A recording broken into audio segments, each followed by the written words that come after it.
Yay! So we are starting to wrap our brains around creating our very own hyperdocs for our classes, which is super exciting, yet simultaneously intimidating.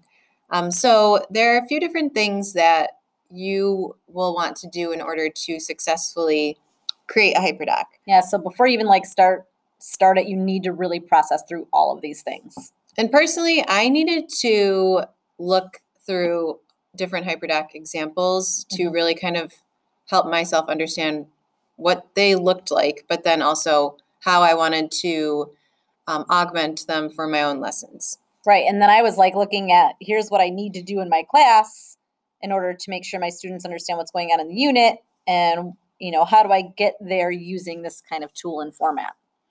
So you want to start with your objectives, obviously. So specifically, what is the desired outcome of your lesson? Do you want students to just be exploring materials in order to understand some concepts? Do you want them to be applying some knowledge? Are you assessing them in some way?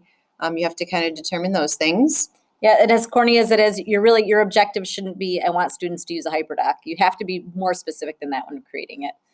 Yes. And then from there, you're determining your cycle of learning. What specific steps do you want students to follow? Do you have a specific workshop model that you always follow, or a specific routine as far as explore, explain, apply, that type of thing? And then when you start thinking about how are you going to present this to the kids, does your material or your collection of materials work better through slides? Does it make more sense using a Google Doc? What are you more comfortable with? Just to try it out. And then, or what do you think your students are more comfortable with? The packaging is kind of important. And to add to the options that we have provided for you, you could also think about using Google Sites as well. But always kind of asking yourself, why am I choosing this platform for students to interact with my Hyperdoc? Just being able to justify for yourself, why is this Google app the best use of packaging? Right. And you really do want to think about what's going to happen in terms of the work. How are you going to get this to the kids? How are you going to collect it? Are you going to have to jump over to 6 different websites to see all of the student work, or 6 different apps? If you have to provide feedback, or if your students need feedback, you really want to think about what you would like to see and do prior to creating your Hyperdoc, because there's nothing worse than spending an hour on a Hyperdoc and then realizing oh, this doesn't really make a lot of sense in terms of the workflow and how I'm going to, push this out to kids, or how I'm going to actually watch and negotiate all of these with my kiddos. So once you've determined steps 1 through 4, then you can focus on beautifying your Hyperdoc and making it really appealing for students. This is something I'm personally growing in. I'm not good at this at all, but as fun as experimenting with fonts and colors and images and that type of thing, how can you spark some curiosity within students and make them excited? At the same time, you don't want to go too overboard and overstimulate students, because I think for a few different reasons. One is that they working through something with a group or on their own might be a little intimidating to them at first, but 2, sometimes, too much fun is just too much fun.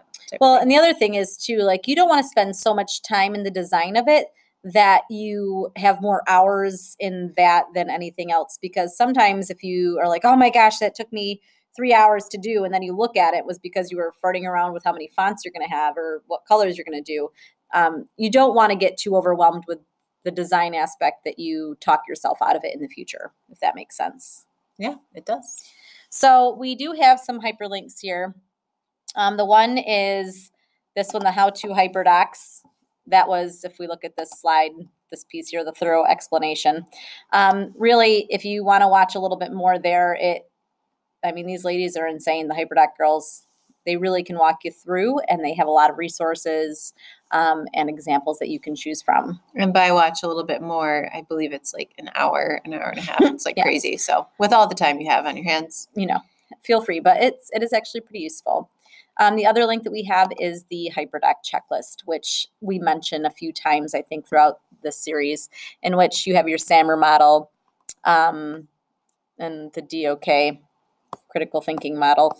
So you're looking at when you create a Hyperdoc, traditionally you will start off in the substitution phase, but what we really think we should start pushing, especially with a Hyperdoc, it doesn't become a Hyperdoc until you reach that augmentation, modification, and redefinition levels. Okay, so you want to look at those kind of qualifiers and see where your Hyperdoc falls. And I think that if you're struggling with kind of how to kick it up a notch with this type of model, ask a colleague. Mm-hmm. I find that my best ideas come from talking through with Janine or with other teachers I work with, just like, I want students to do this, but how can I kind of move them to the next level? And often just talking it out with someone will really help you in this arena. That is so, so true. So one of the things in this slide is I have Piso's example here. This is something that the kids were all doing with these times they are a changing document or unit here for MYP in middle school. And it's all about youth activism and what it means to become an activist and the steps that it needs. But we also looked at the title of our unit, these times they are a change in. So this is, a series. Here's a link here. It takes them to a web page on what it means to become an activist. They then had to kind of collaborate with their group members in terms of the actions there in the graphic organizer. Another graphic organizer here.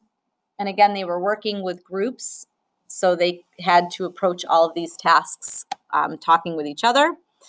Then I put in here the lyrics to the song, but I also had the YouTube video as well as the lyrics. So we have the little bit about Dylan here, and then the song lyrics and that. And as a group, they had to choose one stanza of the lyrics and talk through why he would be considered an activist, and then the Flipgrid reflection time. So when I was looking through this was something I would normally do in my class anyway, but instead of going through as a whole group, I let them kind of tackle all of my objectives with this one Hyperdoc. It took one lesson, and they worked together, and it was pretty cool.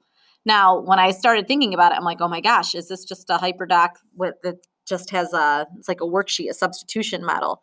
And then I pulled this rubric back up, and I realized, oh, you know what? They are reading digitally. They're recording their thinking. They have to share responses with each other. They're taking notes, and they're using graphic organizers, which would fall under this augmentation level here. I'm not just having them complete a worksheet. And they were using a lot of different methods. And then I don't want to say too much, but they were creating and combining ideas based on what they saw. So it was a collaboration level on the redefinition page, but it was definitely still augmentation. And again, it's okay. It was my first one or one of my first ones. Put yourself out there. It's okay if it's not perfect. You're trying. And also, to me, Piso's example is way beautiful and way cooler than I could ever come up with on my own for my first run of the Mill Hyperdoc. So do not be intimidated by this monstrosity, which is awesome. And again, when you're kind of evaluating your Hyperdoc, just keep in mind that you always want to include what the Hyperdoc chicas say are the 4 C's in your lesson. So are students critically thinking? Are they communicating? Are they collaborating? And are they creating something of that nature? So always keep those 4 C's in mind. And then also keep in mind what level of critical thinking and technology are you integrating? So remember, this kind of always goes back to your objectives. Are you wanting students to just recall a simple task, or do you want students to push their thinking and think outside the box? So use these links to help expand your knowledge. They're really helpful. And definitely find some examples out there and just borrow anything that you can. Because once you get on a roll with these, you're going to find that they're really amazing and you'll love them. Okay, have fun. Woo!